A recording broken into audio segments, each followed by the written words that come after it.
বিষণ্ণ বদনে তার চরণ পূজা করলেন। কার? স্বামী।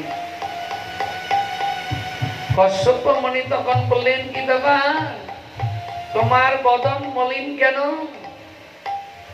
যার হৃদয়ে কৃষ্ণ ভক্তি আছে, যার হৃদয়ে নাম আছে, তিনি সর্বদাই আনন্দে থাকবে।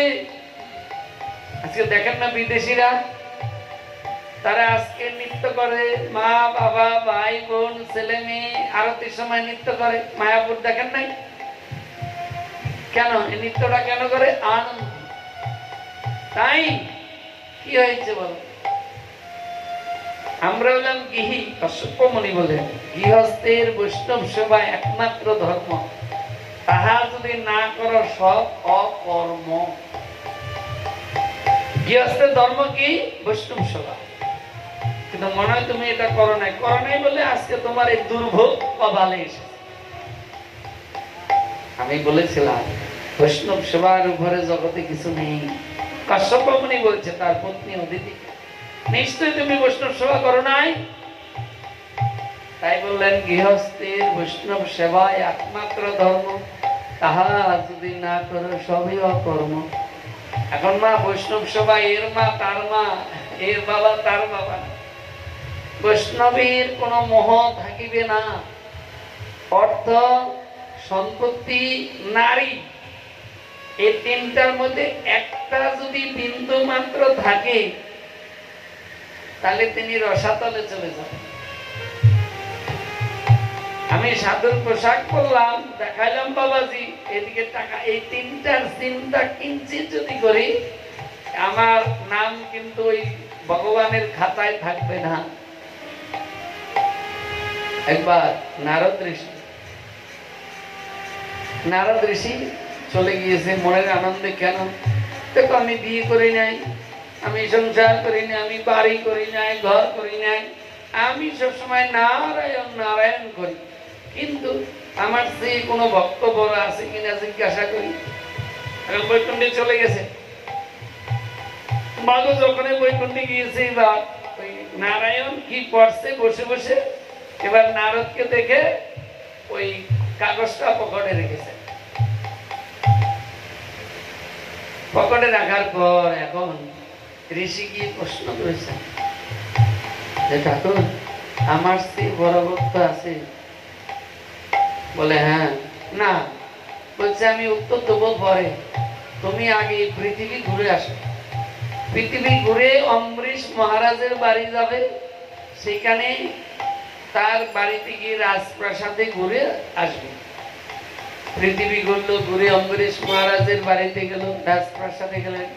অম্বরীশ মহারাজ বললেন, দেখো আমার এখানে যে আসবে সে, আমি তাকে এক বাটি দুধ দেবো, আর এক বাটি দুধ দিয়ে দিলে সেই এক বাটি দুধ নিয়ে আমার এই মন্দিরটা পরিক্রমা করবেন।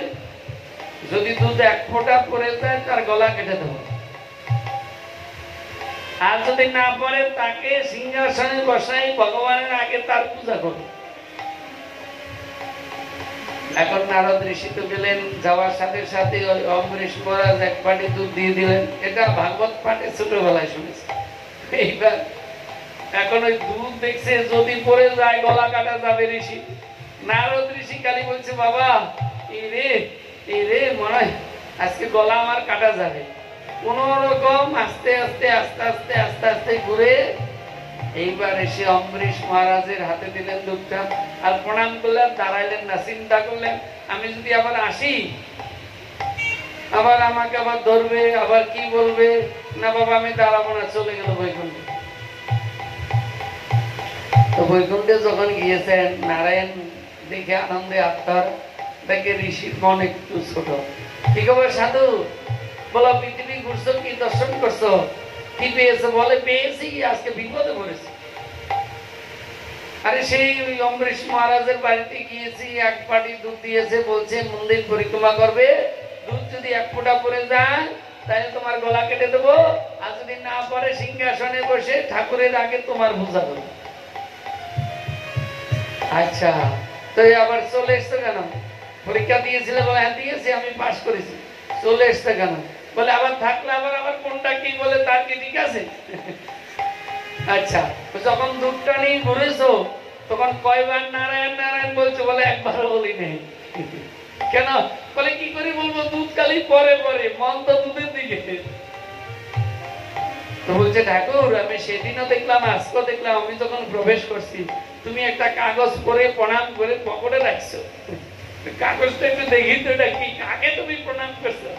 কাগজ তো দেখাবে না, আর নারদ তো ছাড়বে না, তো নাম নারদ।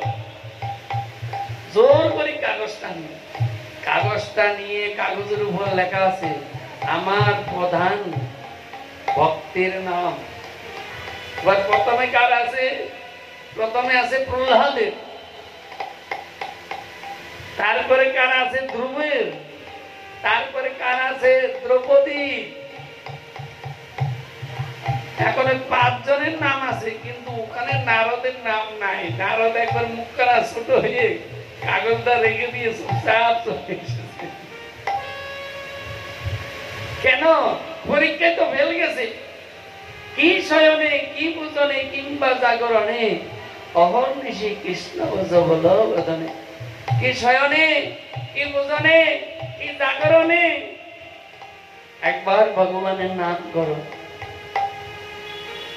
তাহলে আমরা যদি ওই নাম করতে পারি, শয়নে, ভোজনে, জাগরণে, ওই নামে থাকলে আমরা ভগবানের কৃপা লাভ করতে পারবো।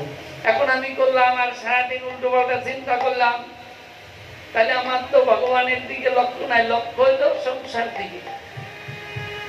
বললেন সুস্থ মনে বলতে গিয়ে ঈশ্বর অনুরাগে, তাহার চিন্তা করতে গিয়ে বিষয় চিন্তা জাগে।